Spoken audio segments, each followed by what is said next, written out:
tactics take back control of Tehran's streets after nearly 12 hours of trouble. It's an eerie sight.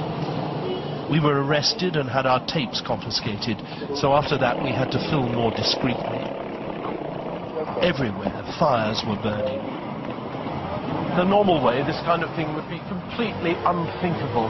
The Islamic Republic keeps such a tight grip on any kind of dissent that people simply don't dare to come out like this. Now the tactics changed. People were jamming the streets with their cars, a safer way of demonstrating than they'd used earlier. There was no planning about it and no call to come out and demonstrate. People just gravitated to the squares and avenues near the Interior Ministry, where the votes were still being counted.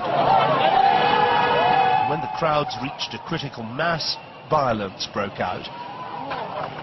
This in a country where for 30 years people have tended to keep their heads down rather than take on the forces of the state. Nothing has been seen on the streets of Tehran like this since the revolution, right back in 1979. This shows the real intensity of feeling. These people feel that their election has been stolen from them, and they're showing it in a way that Iranians are not used to doing. This government won't allow us to say what we want. We want freedom! We want freedom! We want freedom! At least 4 police motorbikes were burning in the middle of the street. The crowd had chased the riders off and beaten them. And when a secret policeman tried to stop us filming, the crowd turned on him and chased him away.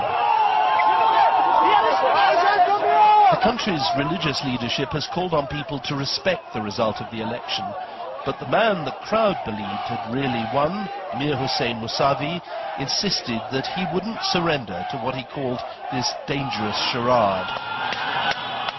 Everything now depends on how the government responds to the violence in the streets.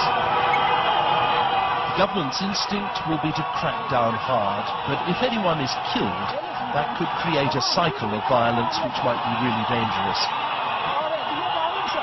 Tonight we're hearing reports of trouble in big cities across the country.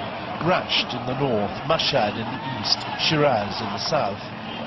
This is a dangerous moment for the Islamic Republic. John Simpson, BBC News, Tehran. Watched closely the enthusiasm and the very vigorous debate and dialogue that occurred in the lead-up to the Iranian elections. We are monitoring the situation as it unfolds in Iran, but we, like the rest of the world, are waiting and watching to see what the Iranian people decide. The United States has refrained from commenting on the election in Iran.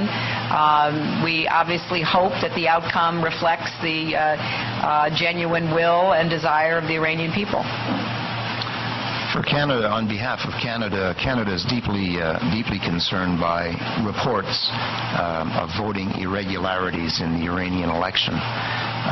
We're troubled by reports of intimidation of opposition candidates' offices by security forces.